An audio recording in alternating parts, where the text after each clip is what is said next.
We've all heard of comfort food, the kind of food you like to eat regardless of its nutritional value, but it just makes you feel good. Did you know movies operate the same way? That's right, we're going to talk about the movies that we like regardless of critical praise, box office totals, and overall audience reception. These are the movies we love for being what they are, why they are, and how they are. These are our comfort flicks. Just take a look around. Darkness rules the earth. Chaos reigns. There is opportunity in chaos.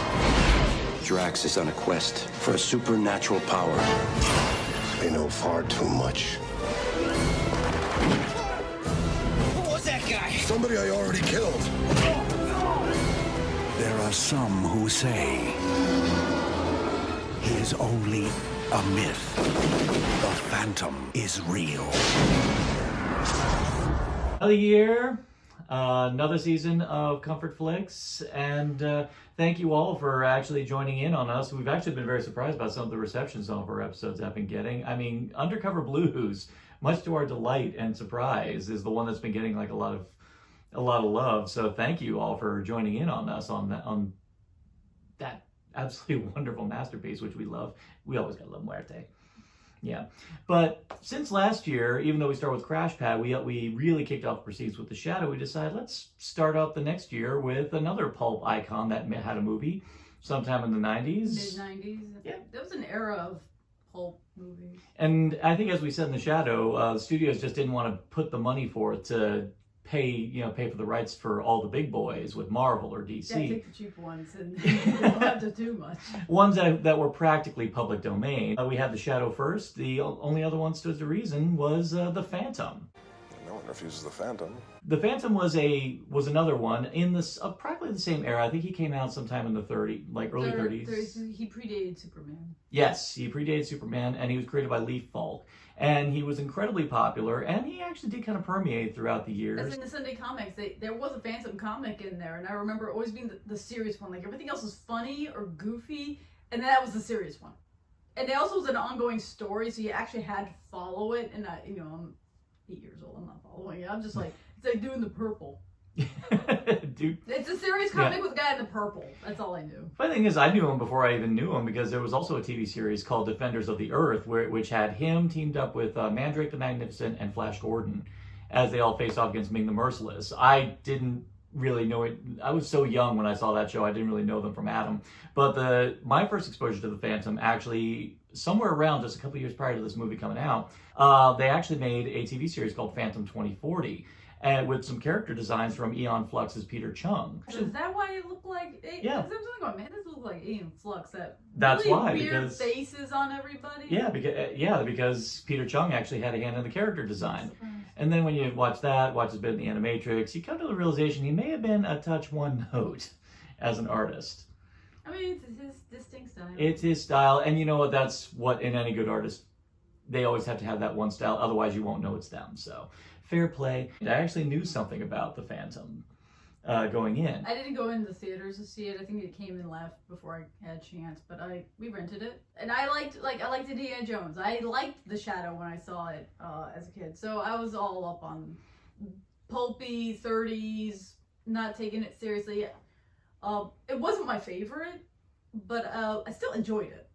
There is a sense of kind of adventurous spirit to it, kind of in the same, I would actually put this in the same camp as maybe, say, the Stephen Sommers Mummy movies. Definitely has the same spirit of even, say, Indiana Jones. Of course, in the family of The Shadow and even The Rocketeer. I mean, if you look at it as a serious film, it's ridiculous, but everyone kind of accepts it so straight up that you're like, this is that world. Mm-hmm. It's kind of like The Shadow, where, telekinesis and telepathy is totally normal. It's like, okay.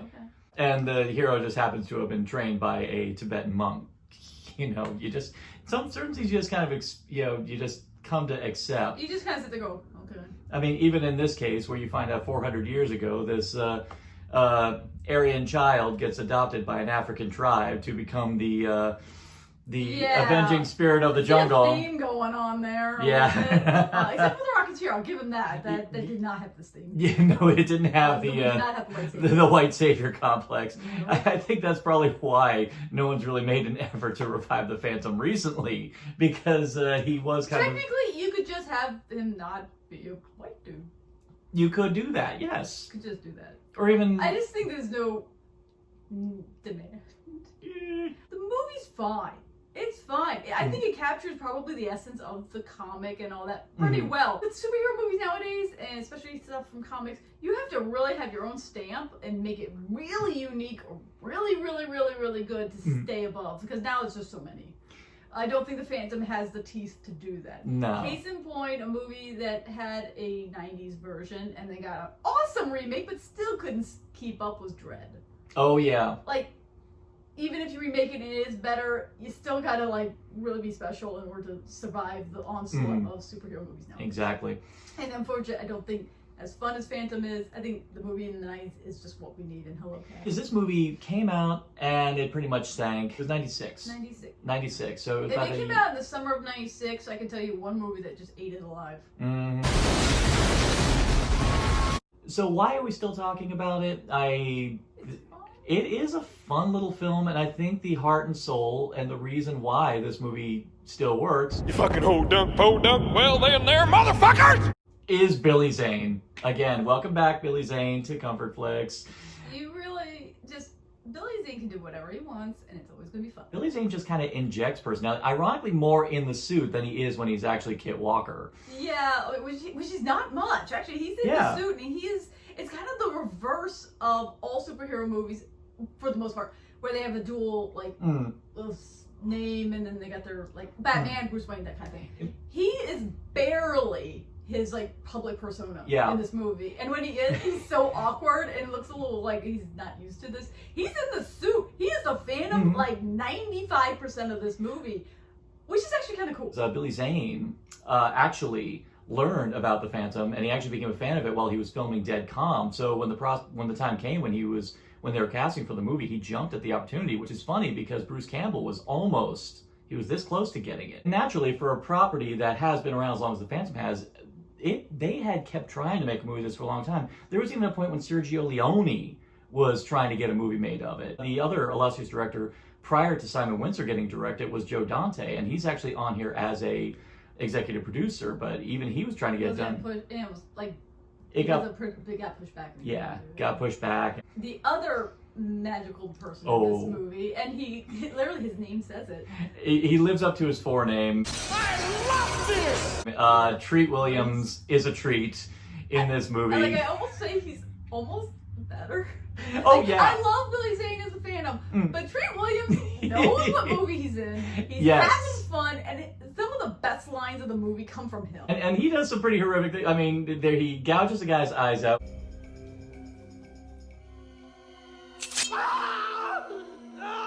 Well, I guess you won't be needing these anymore. Just a psycho, evil business dude who just wants to rule the world or something. Yeah. But he's enjoying it way too much. And it's to the point of you just love to watch anything he's doing. Oh, yeah. Because he's nuts. He's batshit. I mean, he pins a freaking mobster to the damn wall, and he's more like, "Ooh, my bursitis is really flaring up again." He pulls it out and just doesn't care. and is more concerned that he actually left a groove in the wall. Yeah, he's like, "Oh, I ruined the wall." He's just so nuts, but he loves being nuts. My one big problem with the film is that it is very anticlimactic. Yeah. Oh, I can never say that word right. Anticlimactic. Did I say it right? Yes, you did. Anticlimactic finale. Battling the bad guy once he has the weapon built, which is a laser beam. Yeah, in the end, it's just a glorified laser beam. Honey, they built that in Congo. And it was cooler, and it was used better in that. Used way better, and actually used more often to boot. At least 3 or 4 times it was used, and it was awesome. I'm like, they just made a laser from Doom, you know? Anyway, the thing's kind of like that laser. And literally, it's like, and, okay, he dies.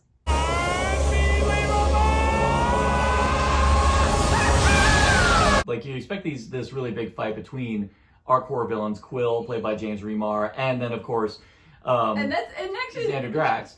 And James Remar gets off, like, in a oopsies. Drax, over here! What is it? That's your second tier, like, big bad guy. And there's such a build-up around him, because actually, that's the other funny thing is that there's such a history for Quill and the Phantom, because Quill is the guy who killed the last one. The Phantom has a more intense battle with the leader of the Sang Brotherhood than he actually does with our focal villain. I Who mean, was not even a character they even really get into until he's Yeah. like, oh, hey, Shingsu. Silence! yeah. Oh, hi, Carrie Hiroyuki-Tagawa, and again, welcome back to Comfort Flicks. And he is awesome. And what do you know of such matters? Like, everyone's having fun or just killing it. And the thing is, this movie doesn't really need that. Like, they're putting a lot of effort into a film that maybe is not of need of such quality, but they're just going for it. And it kind of elevates everything a bit up. And even for a lot of the shortcomings it may have, there is a considerable amount of effort in a lot of production aspects. First off, the score by David Newman is beautiful. It is a wonderful score. And the other thing I will say, when they're filming in the jungle, they're filming a lot of this in Thailand. A lot of the photography there is just is very lush and really wants to drink legit good stunts. Like good yeah, you know, there's wires and stuff. Yeah. But it's not, this is pre that massive CG influx. So like at this point the most CG you got was Jurassic Park, and that was like dinosaurs. Yeah. So you weren't massive blue screens, 99% CG. No, they like had to fly planes, and they had a person jump from a plane to a horse and stuff like that. They had to do it. There are sometimes I was able to pinpoint, where there's You could kind of see you can kind of pinpoint it, but there are other shots where I was like, no, in order to get that shot, they obviously did have to have some kind of on-location stunt work done. So actually, the standout was in the beginning when he's dangling from the Vine Bridge. Yeah, that was cool. Yeah, I mean the integration of I'm sure there was some model work done there, but I'm pretty sure there was also some on-location stunt work that they also had to do at the same time. Again, it's one of those the influx of the CGI world, so there's a lot of practical. If there's model work probably, but it looks good. This model work when done well is great. Always. Admittedly, the one thing we're kind of spoiled for in this age of Marvel is that superhero fights, even if it's like hand-to-hand, look so much better nowadays. I mean, this is a pre-Matrix world, because let's face it, when the Matrix came on the scene, when Yuan Wo-ping helped really show us what a good fight sequence can do, everything that came before it really does kind of pale by comparison. So. And I don't blame it. I mean, I do like that the Phantom does use guns, but he very much has a very obvious no-kill policy. Yeah. And he like shoots the guns out of their hands and all that. But the Phantom is like a nice, wholesome, good guy. I actually did read the novelization of this movie when I did a long time ago, and there was a lot of scenes with him and Diana Palmer, which was trying to help build up the romance a lot more. And I do know that a lot of those scenes were filmed, because I know some of them ended up in the trailer. And it's a really damn shame that they cut some of them, because it really would have helped kind of build up that romance. Now, Okay, I got the chemistry. The chemistry's obvious. Like, there's no question on the chemistry. Yeah, the and they do chemistry's have a obvious. history, so at least that doesn't make them first time meeting and falling in love instantly. I mean, granted, I side-eyed Catherine Zeta-Jones, which of course, granted, Early- Catherine Zeta-Jones doing the Catherine Zeta-Jones 90s thing. Fast hands. I like that in a man. Playing up the sex appeal a lot. Like, at one point, literally, it's like, he must be in love with you because he turned me down. And I'm like, which I was like, maybe he's gay. But he's not. I mean, he's he's not, clearly not, because he's openly dating. clearly not, but I will. He actually, though, the funny thing is like, she hits on him and he's just like, Tie her up. doesn't even care. He's just like, I got a job to do, ma'am. Could you please stop that? All I can say is that Catherine Zeta-Jones, she pretty much is entirely there to pick up on the Phantom. She is hornier than Xenia Onatopp. And she just kind of turns good randomly. Turns good. I think they just didn't want anything bad to happen to Catherine Zeta-Jones. Fair Because if she enough. stayed bad, then something bad's gonna happen to her, and they just were like, no, we don't want to. I mean, that's fine too, but simultaneously though, because especially since they were building up the acrimony between Diana Palmer and her, a final showdown between, it would have given Diana more to do. Yeah, having like Diana take her out, that would have been cool. But I mean, it was kind of cute watching them like working together. Yeah, Diana did need to be saved like a lot in the early portion of the film, but it was actually kind of cool when the time came to face off against the Sang Brotherhood. The Phantom wasn't just doing it on their own, that Diana and Sala were actually... Yeah, he wasn't actually like taking care of them. Like the only thing he helps them with, and it makes sense, is that to get their escape. Yeah. Because they needed a third person to control the thing. And so that was a nice change of pace, not having to save the woman all the... I mean, she at first, but that was literally just to start the story, I guess. Actually, yeah, between the Phantom and the Shadow, neither of them had that problem where the hero in question had to take the time to save their... No, especially in the end, and heck, I mean, in the Shadow, she saved him. it wasn't the Willie Oh, Scott situation. It seemed like they were aspiring to have their heroines be more like Marion Ravenwood as opposed to being Willie Scott. Where she gets captured sometimes, but she also contributes a lot more. So that's nice. I do think that maybe they're going for the Indiana Jones. They kind of were going with that aesthetic a bit. Yeah, and had an Indiana Jones feel. And if there's anything that can be said about the Phantom is that it lends a lot more to the idea of making that level of escapism to have an Indiana Jones feel to it. Mm-hmm. Yeah, you couldn't have done that with the Shadow. Apparently, the designer of the suit, in preparation for what they thought was going to be a Michael Keaton situation where they were going to give him like sculpted abs and all that stuff like that, Billy Zane was so all in on this movie that he actually got himself beefed up to the point that when he showed up on set and he was like freaking ripped, they were like, oh.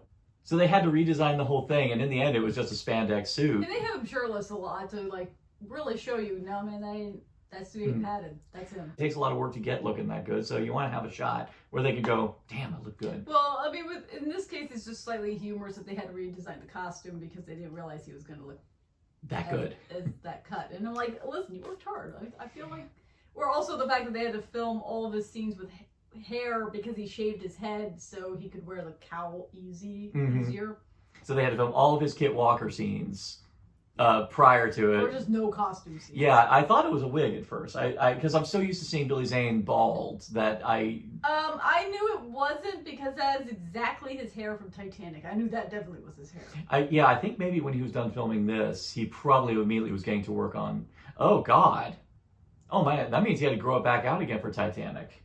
Yeah, but Titanic was like a year or so later. Yeah, something like that. He probably grew it back out again. And literally 1 year, 6 inches of hair, he'd be fine. Fair enough. Phantom was kind of a wacky little diversion that came out when it did. It was clear the studios were trying to, try to start a new kind of franchise, and they did intend to have this to be a franchise, but of course it didn't go. And they had like 2 more installments planned, and Billy Zane was all in on them, but unfortunately, it didn't end up that way. Not a lot. I also don't feel like it was promoted at all. Mm-mm. I have no memory of it being... I mean, granted, social media didn't really exist at the time, like social media. Yeah. So promoting was really trailers, commercials, and everything. And I just don't remember... I remember like the poster, and that's it. When I remember him on the throne.